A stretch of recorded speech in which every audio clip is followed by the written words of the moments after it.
Sir, আপনার অসংখ্য দয়া। আমাকে চাকরি দেওয়ার জন্য আপনার অসংখ্য ধন্যবাদ। ইনশাআল্লাহ আমি আপনার মায়ের সর্বোচ্চ সেবা করার চেষ্টা করব। আশা করি আপনি আপনার দায়িত্ব সঠিকভাবে পালন করবেন। ইনশাআল্লাহ স্যার। সামনে বসুন।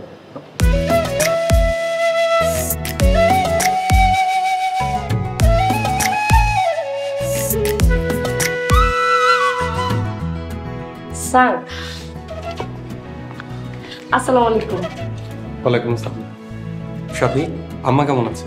আলহামদুলিল্লাহ স্যার, আন্টি ভালো আছে। আপনার জন্য তো উনি অপেক্ষা করতেছে। আপনি এক কাজ করেন, ফ্রেশ হয়ে আন্টির সাথে দেখা করে আসেন। আচ্ছা ঠিক আছে, উনি আয়েশা। আজ থেকে আম্মার দেখাশোনা উনি করবেন। ওনার কোনো রুমটা দেখিয়ে দাও। আর আপনার যদি কোনো কিছু প্রয়োজন হয় তাহলে সঠিক চলেন আপনার রুমে আপনারা নিয়ে যান। ওনার আমার রুমটা কোন দিকে? আসলে ওনার সেবা করবো তো, তাই একটু দেখতে মন চাইছে। আগামী 1 ঘন্টায় তো ওই রুমের ধারে কাছেও যাওয়া যাবে না, স্যার যদি না ডাকে। আপনি চাইলে একটা কাজ করতে পারেন, পর্দার আড়াল থেকে দেখতে পারেন এক নজর। ওইটাই চলবে। আচ্ছা চলেন, আমি আপনার নিয়ে যাই।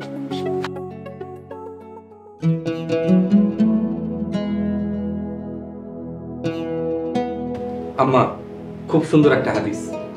আবু সাঈদ খুদরি ও আবু হুরায়রা রাদিয়াল্লাহু তাআলা আনহু হতে বর্ণিত যে নবী সাল্লাল্লাহু আলাইহি ওয়াসাল্লাম বলেছেন, মুসলিম ব্যক্তির উপর যে কষ্ট, ক্লেশ, রোগ, ব্যাধি, উদ্বেগ, উৎকণ্ঠা, দুশ্চিন্তা, কষ্ট ও পেরেশানি আসে, এমনকি যে কাঁটা তার দেহে ফোটে, এসবের মাধ্যমে আল্লাহ তাআলা তার গুনাহসমূহ ক্ষমা করে দেন। সুবহানাল্লাহ। আমা আরেকটা সুন্দর হাদিস শোনেন। আব্দুল্লাহ রাদিয়াল্লাহু তাআলা আনহু হতে বর্ণিত, তিনি বলেন, আমি নবী সাল্লাল্লাহু আলাইহি ওয়াসাল্লামের অসুস্থ অবস্থায় তার কাছে গেলাম। এই সময় তিনি ভীষণ জ্বরে আক্রান্ত ছিলেন। আমি বললাম, নিশ্চয় আপনি ভীষণ জ্বরে আক্রান্ত। আমি এও বললাম যে এটা এজন্য যে আপনার জন্য দ্বিগুণ সওয়াব।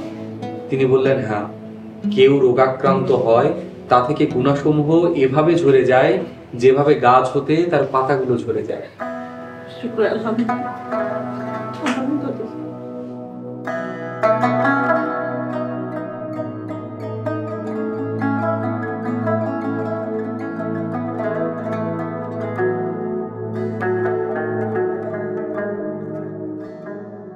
এমন সুসন্তান আল্লাহর খাস রহমত ছাড়া আর কি।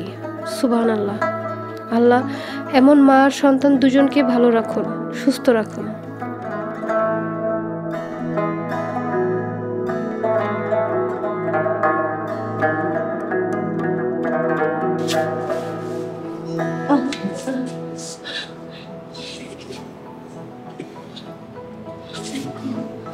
আপনি বসেন, খেয়ে তারপর উঠুন।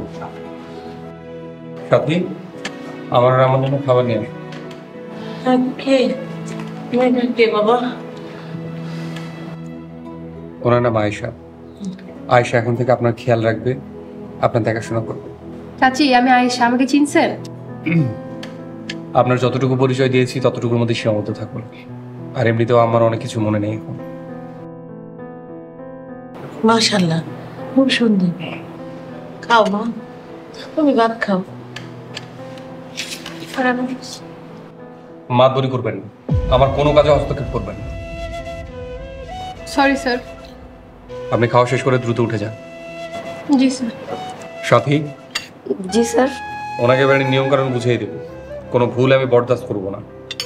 সোজা বাড়ি থেকে বের করে দেব। বিশেষ করে আমার মায়ের যেন কোনো অযত্ন না হয়। আচ্ছা ঠিক আছে স্যার। আর ওনাকে বলবে কোনো কারণ ছাড়া যেন আমার সামনে না আসে। আচ্ছা।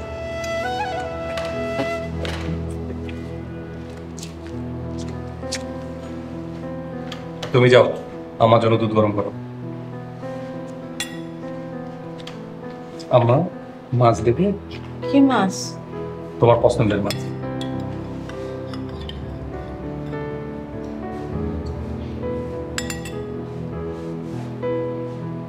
আমি কাটা বেছে দিই।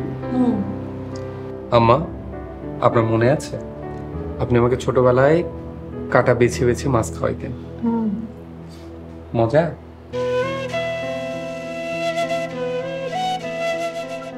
আম্মা তাড়াতাড়ি খাইলো, হ্যাঁ ওষুধ খাইতে হইব।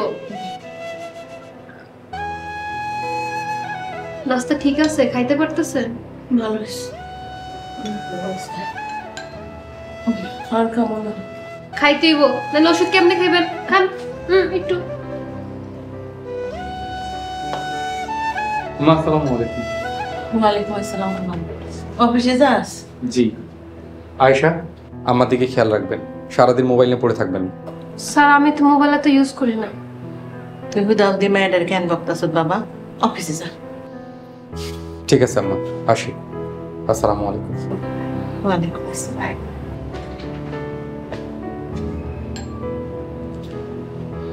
একটু এটা শেষ আপনি। সাথী,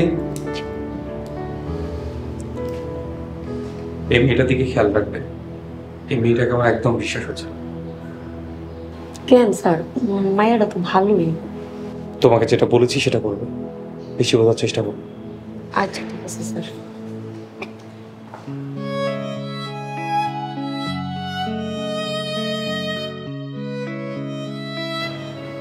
তারপর আমি আম্মা ব্রেনে ঢাকা চলে আসি।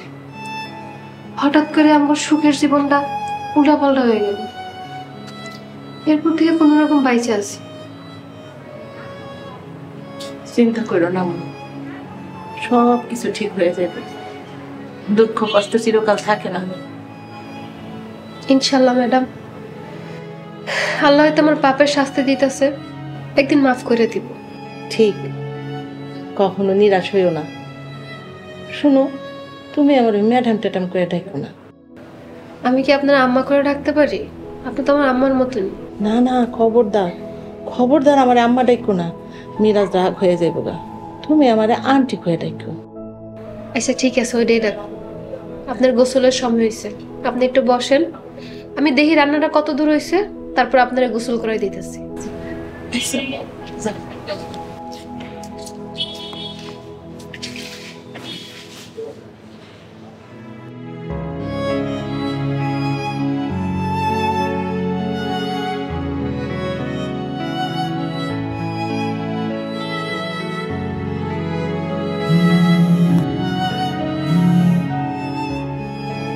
আম্মা আমি তো ডিউটিতে, তুমি বারবার কল দিতেছো কেন? মারে, সকালে তোর আব্বার অবস্থা খুব খারাপ হয়ে গেছিল। আমি কোনো দিশা না পায়া তোরে ফোন দিছি। আব্বার শরীর কেমন আছে? এখন আগের চেয়ে একটু ভালো। তোর আব্বাই ঘরে ঘুমাইতেছে। তোর আব্বার যে কখন কি হয়ে যায় আমি সারাক্ষণ এই টেনশনে থাকি। একলা মানুষ, আমি পাগল হওয়ার দশা। মারে, তুই একটু কালকে আমগো বাসায় আহিস। তোর বাপে খালি তোরে দেখতে চায়, তোর কথা বারবার কইতাছে। আমার নতুন চাকরি, এখন কেমনে কত? তুই তো কইছস তোর স্যারে খুব ভালো মানুষ, নামাজ পড়ে, ইমানদার মানুষ। ছুটি চাইলে নিশ্চয়ই তোর ছুটি দিব মা। মাত্র 2 দিন এসে কাজে জয়েন করছি, কেমনে যা আসি। আচ্ছা তুমি আব্বার দিকে খেয়াল রাখো। তুই নিজের যত্ন নিস, আমাকে লেগে তোর জীবনটা শেষ হয়ে গেল। এই কথা চিন্তা করলে আর ভালো লাগে না। আম্মা চুপ করো তো, এসব শুনলে মেজাজটা খারাপ হয়। আচ্ছা আমি ফোন রাখি। আচ্ছা ঠিক আছে মা। আল্লাহ হাফেজ।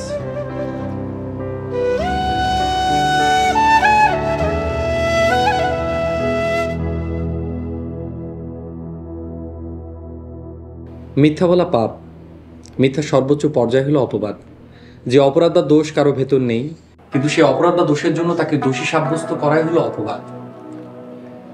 অপবাদ কখনো কখনো কুফরি পর্যায়েও চলে যায়। হে আল্লাহ, তুমি আমাকে মাফ করো। আল্লাহ আমার জানা অজানা সব পাপ যেন মাফ করে দেয়। আমিন।